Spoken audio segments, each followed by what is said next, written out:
Hey everyone, welcome back to another Attack on Productions video. Fluff here. We're doing something a little bit different today. Joining me today, I've got Jimmy and Jake. Say hi, guys. Yes, sir. What is going on, everybody?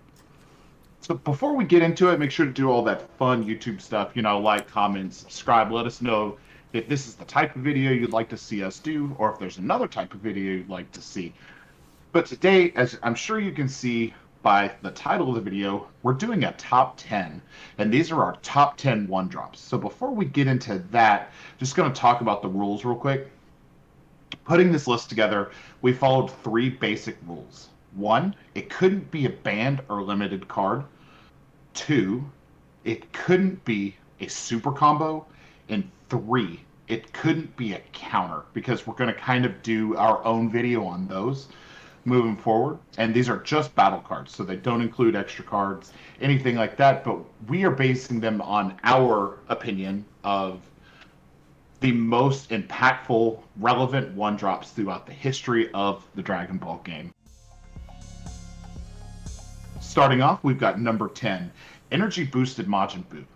Starting off with set one, Energy Boosted Majinbu was the first one drop staple card that appeared in most decks that splash blue alongside stuff like Whis' Coercion and Senzu Bean. So any deck that wanted to splash blue would include four copies of Energy Boosted Majin Buu.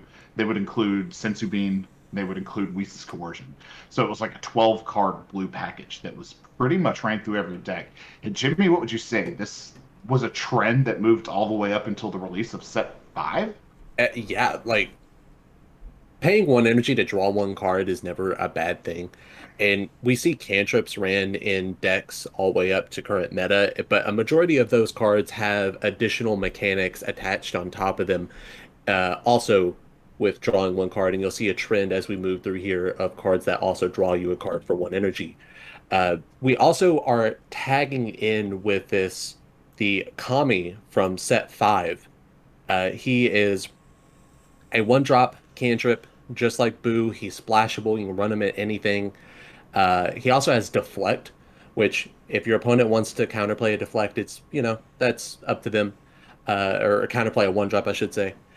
But also has the Activate main on it as well, giving it more value for deck space than Majin Buu had for one energy just drawing one card. So we see an evolution of one-drop cantrips over the game, with Majin Buu being the first and one of the most impactful. Yeah, and then Tommy really set the new standard for what one drop cantrips needed to be to maintain relevancy within a game. And while Kami doesn't maintain a ton of play today, it is worth noting this is a fantastic sideboard against a multitude of different decks that can see anywhere from rogue to meta presentation within the format.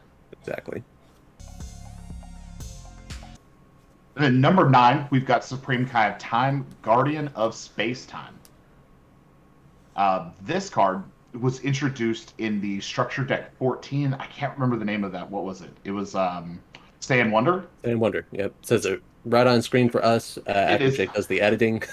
yeah, It'll be there. it It'll be is there. Stay and Wonder. So this card set has had a ton of impact since its release, along with all the other, almost any other card. Like the Trunks could rightfully be on this list as well as. No, he was a two drop, wasn't he? Hmm.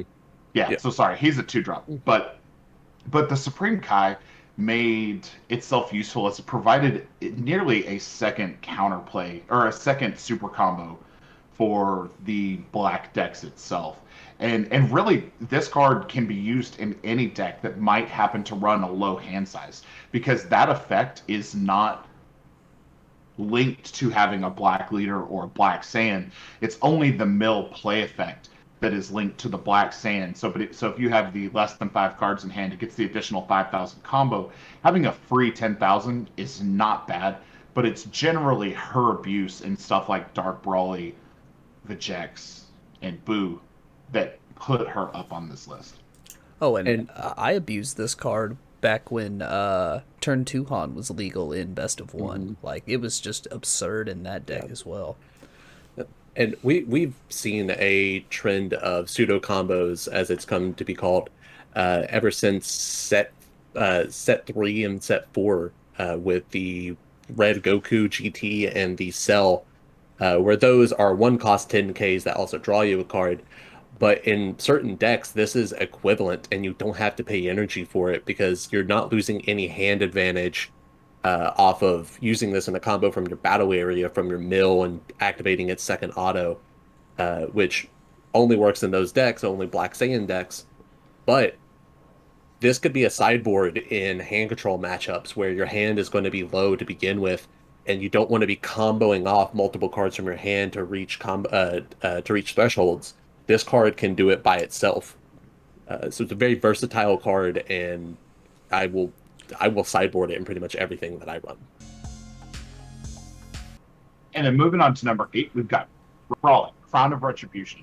Released as a promo card, I'm guessing sometime early 2020, late 2019, somewhere in there, kind of right as we were getting into that multicolor format. Brawling Crown of Retribution saw itself as a staple right as the game started moving into a counter-intensive format where players would pass with multiple open energy, dropping a Brawling Crown of Retribution, let the player take a sneak peek at the player's hand, gave them information about what the player was playing, and then if the player didn't want you to have the information out of hand, they would have to counterplay the Brawling to keep it from getting its effect, which essentially turned off their plan of stopping your push. So you could use Brawling Crown of Retribution as a bait for different counterplays, or just as an information retrieval source. Whether you actually hit anything important or not off of that effect is irrelevant. Just getting that information is invaluable, and a one drop has never done anything like that in the history of the game. And I don't know that any have done it since. There's nothing that Brawling Counter Retribution is kind of irreplaceable in terms of effect, uh, unless you want to spend much more energy on a battle card. Like this card almost rivals like Foreseeing Hit for me. For one energy, your opponent does have to have two open energy, but if you're going to be ripping something, you're going to be ripping something that costs them energy to begin with. So they're still not going to get to utilize that. They wasted their turn. They didn't utilize their resources. They left them open, and you took away their ability to utilize those leftover resources. I've always joked that this card should just say auto play this card, remove a counterplay from your opponent's hand, because every time I've played this card, it's gotten counterplayed. Pretty much. I I mean, mean, if you don't, you're just gonna lose it to the Broly itself, Mhm. yeah. And I mean, like, Foreseeing Hit was one of the best 4 drops in the history of the game. So having that general hand knowledge on a 1 drop that you can just spit out to kind of bait counterplays, or else you get information on your opponent's hand, is just invaluable. And the fact that no other card since this card's release has done the same thing just kind of speaks to the power of this card. And at number 7, we've got Brawling Unrealized Ambition. This card debuted in Destroy Your Kings, where we got to see the first truly viable green archetype since Cell in set 2, Union Force. This card was pivotal in getting the leader onto its backside, getting the leader's current like draw 6 cards every turn, the pop effect on the leader.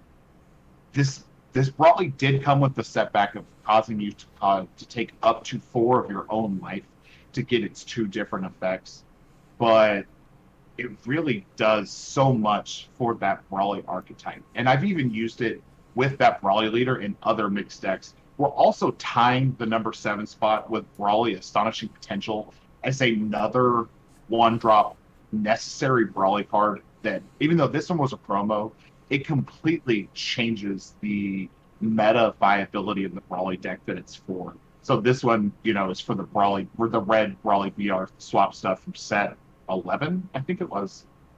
It really just changes the whole viability of that deck. Without either of these cards, I don't think either of those decks would be truly lit. And this was like a struggle spot for placing it on the list because we wanted to include both of these cards because they were so powerful, but we also wanted to try to fit cards in that were more versatile and could be run in multiple decks, where these are pretty much locked to their own archetype. to get the most value out of them. But they are just such powerful cards for their archetype and are pivotal to the success and the meta viability of those decks that we could not include them on the list. Absolutely not. Like Yeah, it, I think these are the only archetype specific decks or specific cards that we included on the list.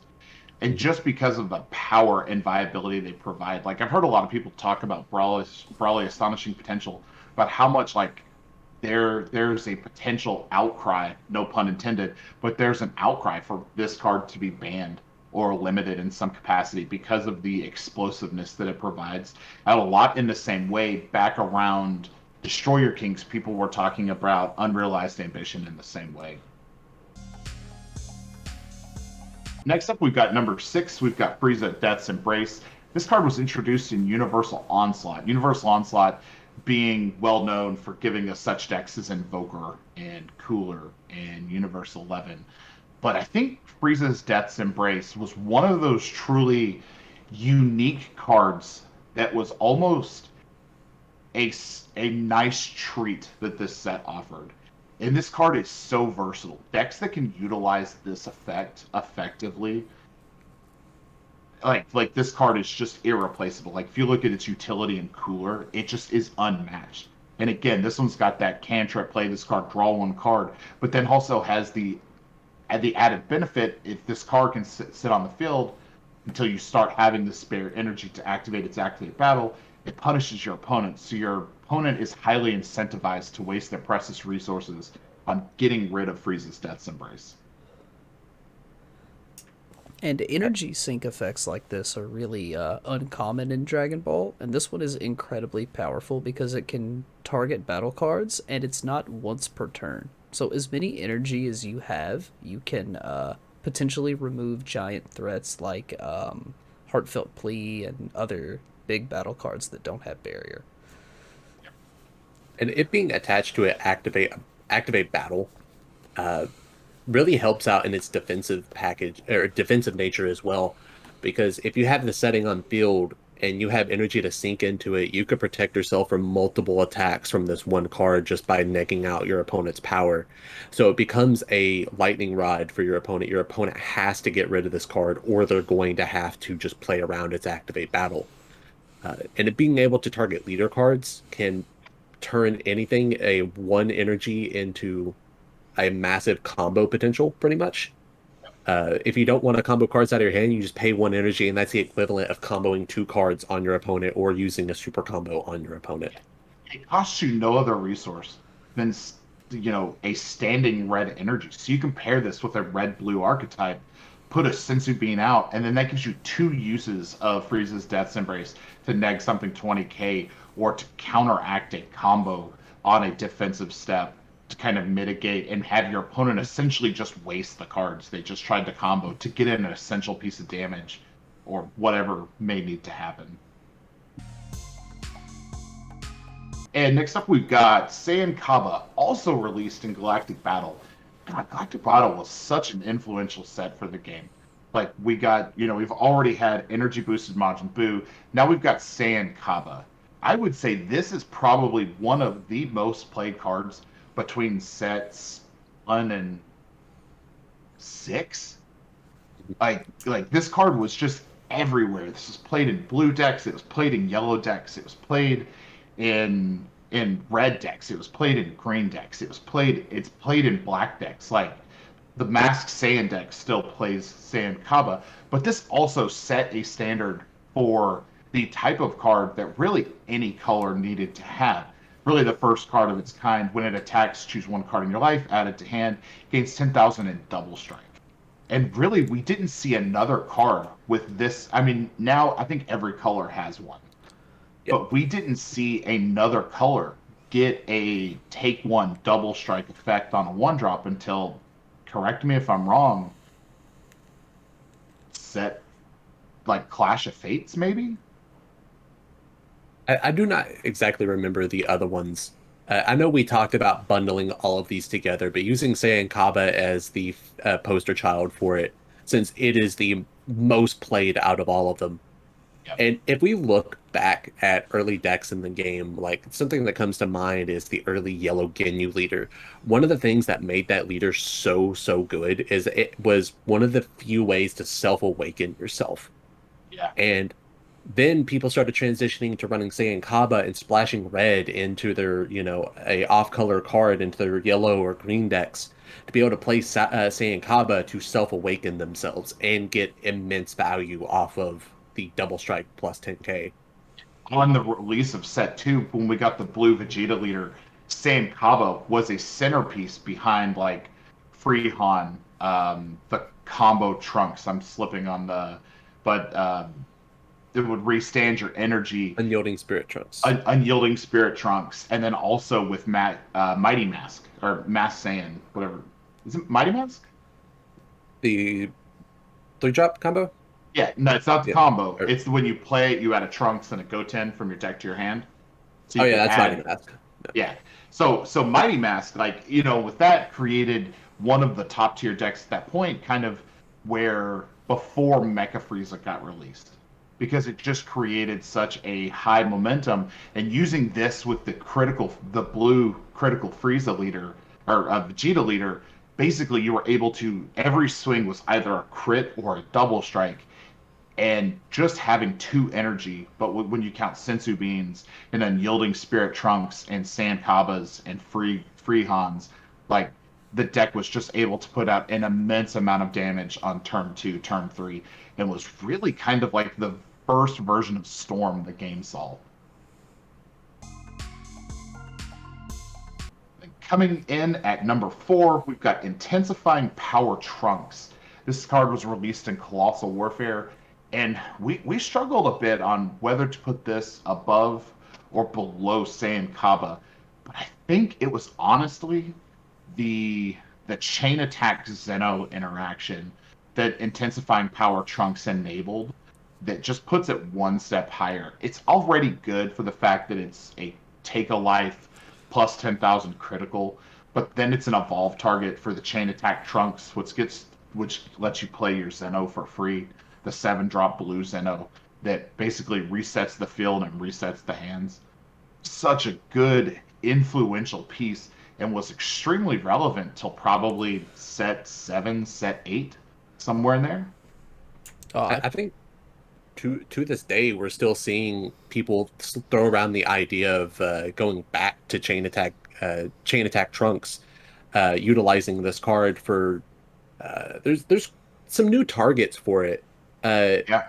and it's a very fragile thing now with the amount of counterplays. But back when this card first dropped and chain attack trunks was at its height, it was devastating to get that played on you. Now a lot of decks just play free cards off of its leader, Yeah. but then there was really no way to play free battle cards for that cheaply and that efficiently. Like, this card enabled so much and enabled an entire meta to rest on the back of intensifying power trunks Yeah. that it skyrockets it in my mind above Saiyan Cobb. Even Absolutely. though its effect is very similar, critical, double strike. Some people like one over the other. I'm a critical person. I prefer critical. I don't want to give my opponent cards. So this is usually my go-to in mini lists. But still, like it that's not why we're talking about the card. We're talking about the meta that evolved from it.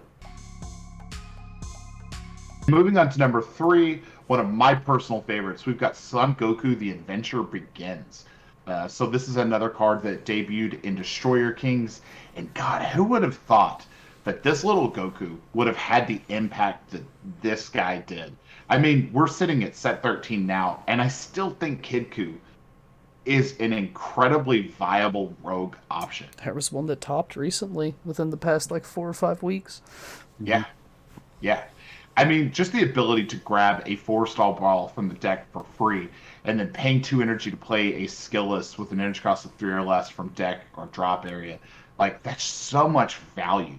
And even decks like Hachiak that have included Son Goku: The Adventure Begins with 1 or 2 4-star balls just to enable the ability to shuffle the deck after they bottom deck cards from their drop area. is so invaluable. I mean, and when you look at like this card, this is one of the cards that pushed Kid Ku to, I would say, the tier 1 point during the first Shinjita format, right around the release of right before set 7, I would guess. Mhm. Like, this was a top tier deck, and in my mind was still a top tier deck until probably set 10. And if we look at a lot of the cards that we got out of this archetype as well, that were built for this specific card, we wouldn't have cards like Power Burst without this card, Yeah. archetypal based. Like, if we look at the impact that everything from and around this card has had on the meta, it exemplifies how important this card was to the game at the time. And we're seeing Bandai kind of pushing the skillless route in a lot of decks. A lot of archetypes are relying on skillless battle cards. So this card is still just as relevant as the day it was printed. I think, and really before we got Kid Ku, the only deck that kind of utilized skillless as a beatdown component was shoe control around set 4. There was Mhm. the rogue shoe control deck that used the dimensional support trunks that played out the vanilla shoe, gave it crit, and then it was basically just a blue black deck, if I remember correctly. It's been a Remember while that since I've vaguely. seen it. Yeah, but this was the first time that skillless was heavily used. And as far as I'm concerned, this card is just as relevant today and just as good today as it was when it was released. And I doubt we'll ever see a card like this again. Oh, I'll always have a soft spot for this card. My first store championships I ever won was with Red Yellow Kid Ku, so I'll always try and play Kid Ku at least once in every meta. You actually reminded me that this and the Training Buddies Krillin are worth looking at when you're running any type of vanilla package. Number 2, we've got coming from Divine Multiverse, we've got Basil Fatal Rampage. In a lot of ways, this could have been our number 1. That's my personal favorite. There is, if we're talking about pure power in one drops in pivoting a game, Basil was number one in that case. Yeah. It is absurd value for one energy, and I'll let Fluff continue. Yeah, I mean, so we've got that standard cantrip, 1 energy, draw 1. Now, this does have the downside that you could only include 1 copy on the field at any given time. But once you reach the late stages of a game, and yellow is the type of deck that likes to tap its opponent out. So you have your opponent tapped out, you tap 1 energy for a Basil, activate main, it gains 15,000 power and dual attack. So it's a 19,000 dual attacker. You swing into lead, restand the Basil, swing with something else, combo the Basil off, tap an energy, and put another Basil out there. So for 4 energy, you're essentially getting 19,000 dual attacks, which is just a ton of pressure. They're great at dealing with unisons. You can pull them off of Unite Assemble if you need to. They're just fantastic pressure cards. And this is always a card that's good for soaking your opponent's removal. There's a lot of there was a lot of talk about when this card was first being murmured about, where people were like, "Ah, 5 cards in rest mode, gotta wait pretty long for that to happen." But with the rate that decks put out battle cards for cheap or free now, I have multiple times played this on turn 2 and was able to activate main on it and get so much value of either field clearance or unison clearance or just pure damage straight to the leader. Uh, and it really punishes both opponent's sloppy play, and it also punishes your opponent in the fact that if they do tap out or tap down more cards, they have to worry about the Basil Fatal Rampage in play. So they will try to play around it and not put themselves in a position to play against this card. And Basil just has, as Fluff touched on earlier, so much synergy with the rest of the U9 cards that it's almost an auto include in any yellow deck, and then of course in any yellow deck with a U9 theme. But beyond that, I think people, when they were first evaluating this card, they saw the one energy and immediately assumed it was intended to be an early game card. But in my opinion, this is a turn 4, 5, 6 card all the way. Yeah. And I mean, there's nothing wrong with plopping this dude on the field turn 1. If your opponent wastes the energy getting rid of him, it's an energy wasted not doing something else. And he replaced himself. Yeah, he replaced himself. So there's nothing really lost for you. And that goes back to, I'm sorry to interrupt you, Fluff, but it goes back to like energy boosted Majinbu, where you can play this card as just a one-drop cantrip and not worry about anything else on it, or you could use it as your late game push as well, which gives it the massive versatility, and it's unrivaled. Basil today, I think Basil in recent history has been the card that kind of set the standard for one drops for me. You know, this came out in Divine Multiverse, so it came out sometime after Set 9 was released, but then kind of between Set 9 and Set 10, we got like the Topo leader. And it's no secret that I love Topo, but ever since I played Topo, my love for Basil has just gone through the roof. Like, this card is a staple for me. I like a 2 of. If I'm playing yellow, I'm playing Basil because this card has wide application possibilities.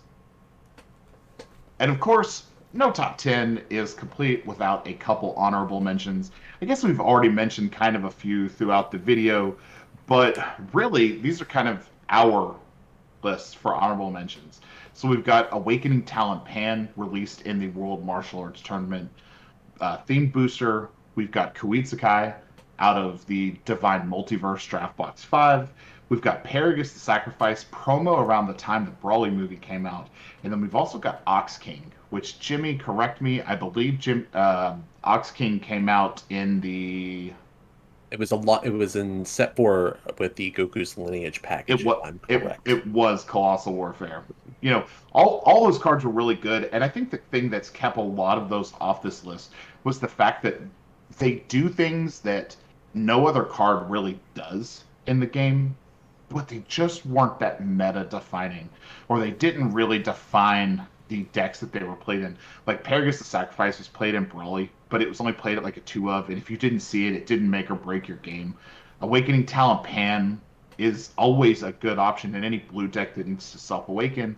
Kuitsukai is one of the best side deck cards in the game, but just doesn't see a ton of play right now for whatever reason.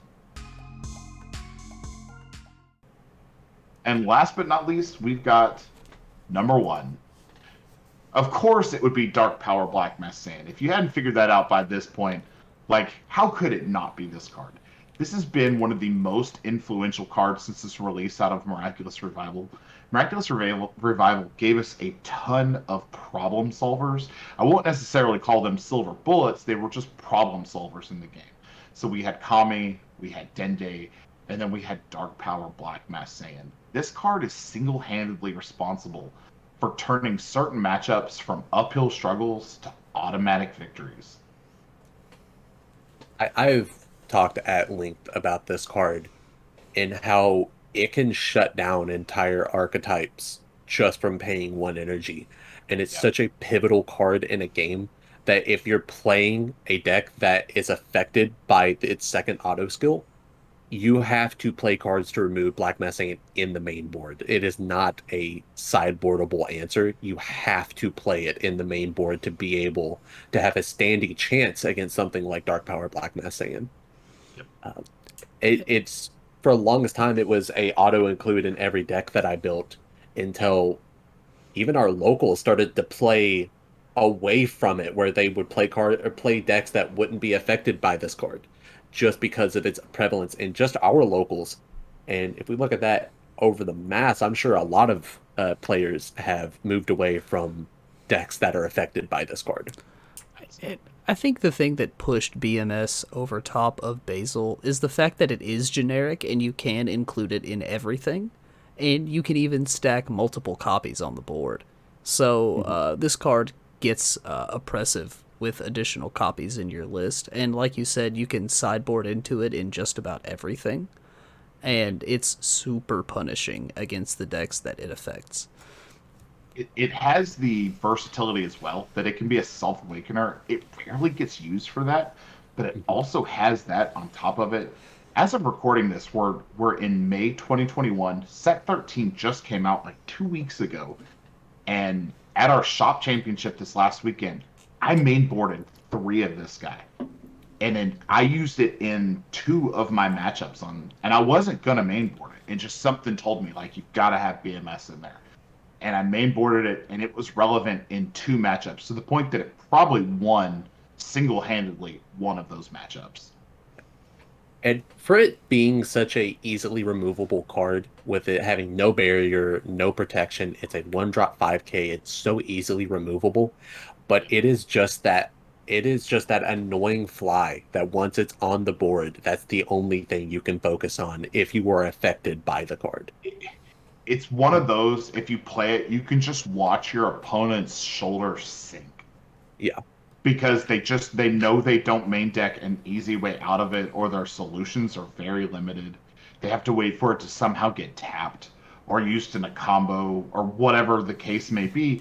They were like, I'm not going to see BMS, and then oh gosh, I am seeing BMS.